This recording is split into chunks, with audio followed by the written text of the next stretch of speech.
Gimana Garot? Apakah dia masih perawan? Tanya Pak Kades tidak sabaran. Dia masih perawan, kita bisa menggunakan darahnya mengendalikan Tuan Jaka, Pak Kades? Jawab Garot. Ternyata Lasri masih perawan. Ah, sial. Aku tidak bisa menyentuhnya, karena darahnya digunakan untuk Zaka. Andaikan dia tidak perawan lagi, mungkin aku dan Pak Kades akan mencicipi tubuhnya pergantian. Tentunya tanpa pengetahuan istri itu. Bagus, aku mau menemukan siapa pembunuh Jaka sebenarnya. Istriku tersenyum lega mendengar kata-kata Garot. Sekarang lakukan ritualmu secepatnya, Garot. Aku mau lihat siapa pembunuh putraku. Ucapku karena belum tenang sebelum aku menemukan siapa yang menghabisi nyawa Jaka. Cepat, kalian bawa gadis ini ke dekat Tuan Jaka. Perintah Garot kepada beberapa anak buahku. Tunggu, istriku menghentikan mereka sesaat sebelum mereka keluar dari pintu. Jangan menimbulkan suara. Di kamar depan ada temannya Bima yang tidak boleh tahu tentang semua ini. Sambung istriku. Baik Bu Jumi, jawab anak buahku yang membawa Lasri. Kami keluar dari kamar Bima dan menuju kamar Jaka untuk melihat ritual yang akan dilakukan Garot. Meskipun Bu Iye telah mati, masih ada Garot penggantinya. Maaf Kailani. Aku terus mengintip di lubang kunci pintu melihat ke kamar depan. Yang terlihat hanya beberapa anak buah Pak Guntur keluar masuk kamar. Lasri pasti masih ada di dalam kamar itu. Apa yang akan mereka lakukan terhadap Lasri? Mudah-mudahan mereka tidak menanyakan tentang kematian Parjo. Pintu dibuka.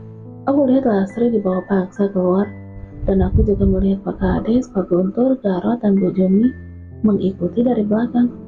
Tidak aku lihat Bima di antara mereka. Kemana Lasri akan mereka bawa? Apakah ke kamar mayat Jaka?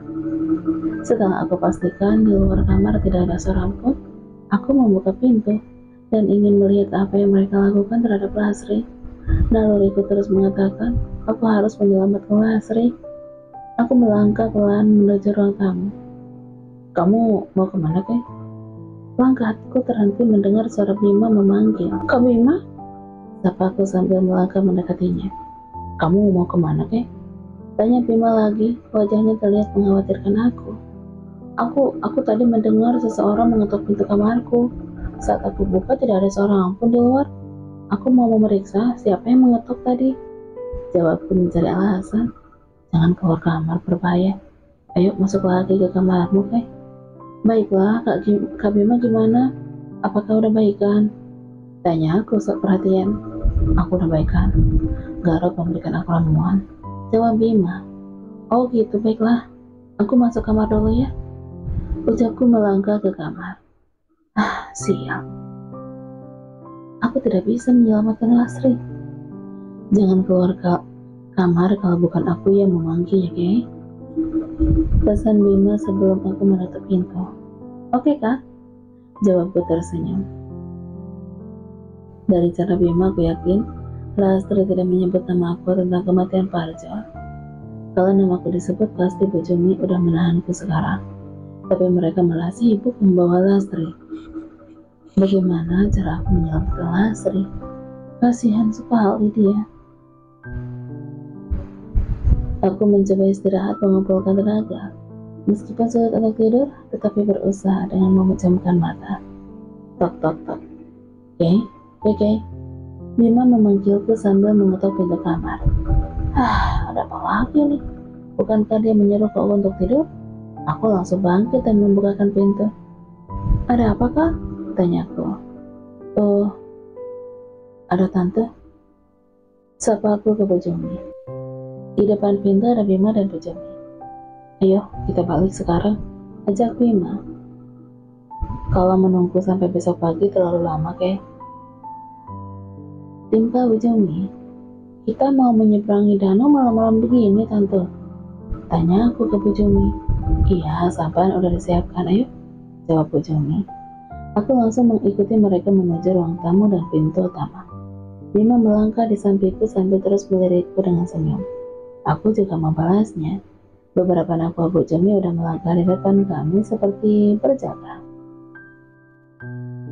Aku tidak punya pilihan selain mengikuti ajakan Bima dan Bu Jumi. Lasri tidak bisa aku selamatkan sekarang. Sangat berbahaya, dan anak buahnya Pak Guntur sangat banyak di rumah ini. Entah apa yang mereka lakukan terhadap Lasri. Aku tidak sanggup membayangkannya. Kami naik sampan menyeberangi danau. Tidak butuh waktu lama menyeberangi danau. Cuaca dingin dan sebentar lagi pagi. Setelah sampai di seberang danau, sebuah mobil sudah menunggu kami.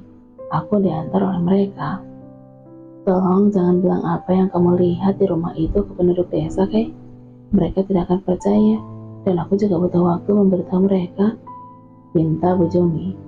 Iya tante, aku pasti akan menyimpan semua ini. Lagian tante dan Kak Bima udah aku anggap seperti keluarga. Jawabku. Aku mengeluarkan ponsel dan mencoba menghubungi Kak Angga. Aku ingin tahu keberadaannya. Takut aja dia menyusul ke rumah itu. Mau menghubungi siapa, Kek? Tanya Bima. Kak Angga? Jawabku. Aku menghubungi Kak Angga dan mengatakan kalau aku sedang dalam perjalanan ke rumah. Dia pasti merasa lega kalau aku baik-baik aja. Untung aku memberitahu Kak Angga secepatnya, karena dia udah siap-siap akan menyusulku ke rumah seberang danau. Jangan khawatir, Kak. Ada Kak Bima dan Tante bersamaku. Ucapku di ponsel. Syukurlah bisa aku bicara dengan Bu Jumi. Tanya Kak Angga. Aku tahu dia mencoba memancing Bu Jumi. Tante, ini Kak Angga mau bicara? Ucapku sambil menyadarkan ponsel. Bu Jumi menerima ponsel yang kusodorkan dan menempelkannya di daun telinga. Halo Angga, ya jangan khawatir. Kami pasti menjaga Keke. Baiklah, sama-sama. Kata Bu Jumi di ponsel. Setelah selesai berbicara di ponsel, ponselku dikembalikan. Aku lihat wajah Bu Jumi terlihat ceria setelah berbicara dengan Kak Angga. Aku tahu Bu Jumi menyukai Kak Angga dari pertama kali melihat ketampanan kakak sebubuk itu. Apa yang harus kita lakukan untuk menolong Lasri, Kak? Tanya aku ke Kak Angga. Itulah yang aku pikirkan, Kay. Mungkin dia akan mengambil darah Lasri seperti yang dilakukan ke Kenny. Jawab Kak Angga. Kita tidak bisa berbuat banyak, karena mereka sangat banyak di sana. Jangan gegabah, aku tidak mau kalau kita jadi korban dan tujuan tidak tercapai. Ucap Kak Angga. Tidak ada jalan menyelamatkan Lasri. Jika kami bergerak sekarang, itu sama artinya memberikan nyawa kami kepada mereka. Lagian Kenny dan Ayu juga butuh bantuan. Tidak mungkin selamanya mereka tinggal di loteng. Mereka harus ke kota agar kami bisa fokus dengan tujuan kami. Wow, Karot. Cepat bawa kembang itu ke sini. Ceritaku kepada anak buah Tuan Guntur. Bermacam kembang udah aku letakkan di sebuah mampan. Gadis bernama Lasri itu terikat duduk di lantai. Air matanya tidak henti mengalir ketakutan.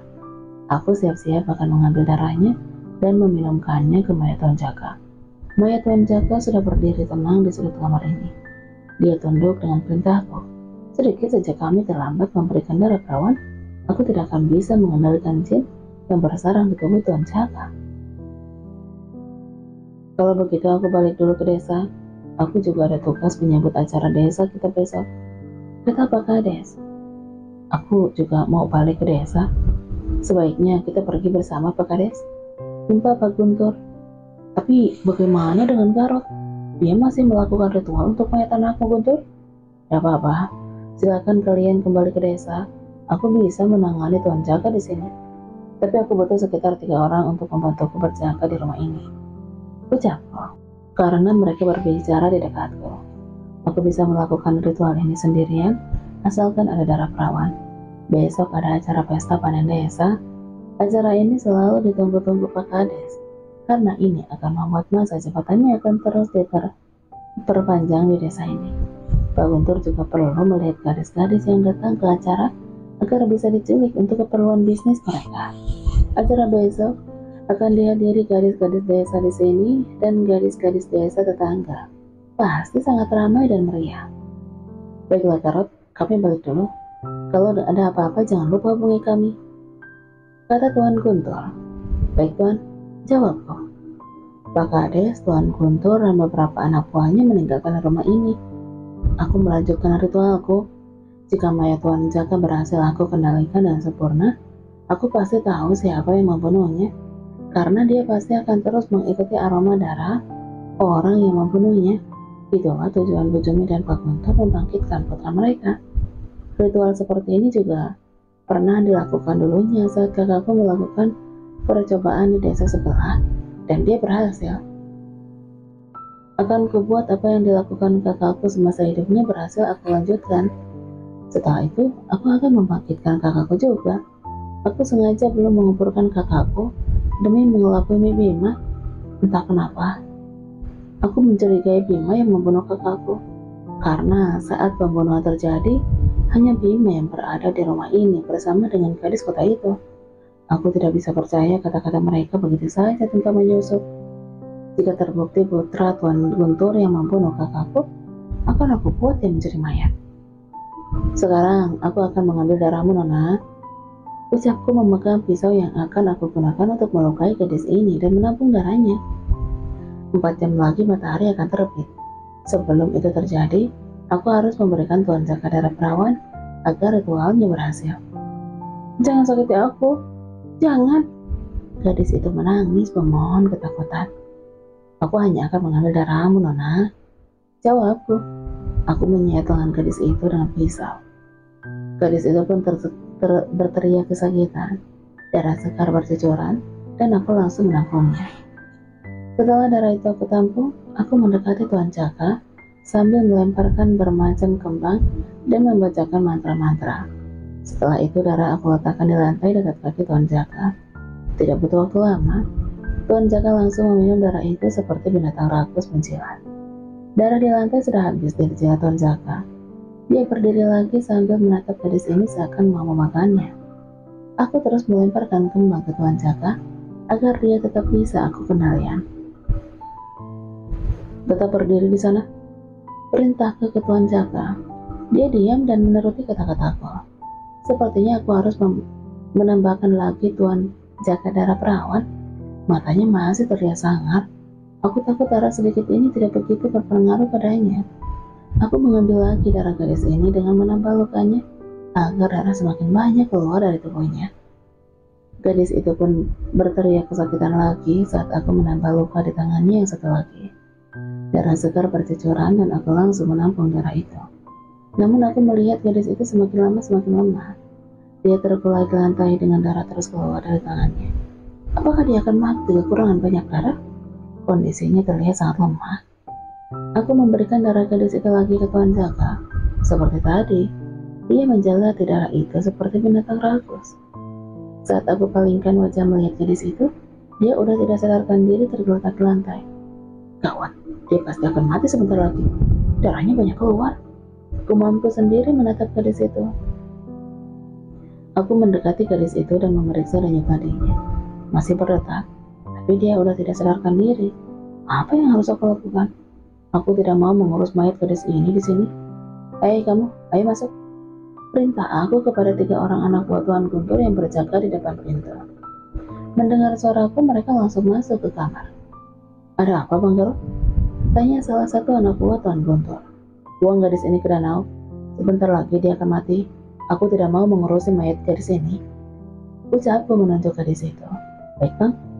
Jawab mereka. Ketiga anak buah Tuan Guntur langsung mengangkat tubuh gadis itu dan membawanya keluar dari kamar ini. Aku tetap melakukan ritualku di kamar ini. Tubuh Lasri diangkat menuju ke danau. Suasana gelap dan udara dingin. Sampai di tepi danau, ketiga anak buah Guntur langsung melempar tubuh Lasri ke danau. Setelah memastikan tubuh Lasri terbawa angin menyisir di danau, mereka langsung meninggalkan tepian danau untuk masuk lagi ke rumah. Setelah menunggu beberapa saat dan memastikan anak buah Guntur sudah menjauh, Lasri mencoba berenang ke dekat sampan yang talinya terikat di kayu yang tertancap di tepi danau. Ternyata Lasri belum mati. Dia hanya pura-pura lemah dan tidak sadarkan diri agar bisa keluar dari kamar itu.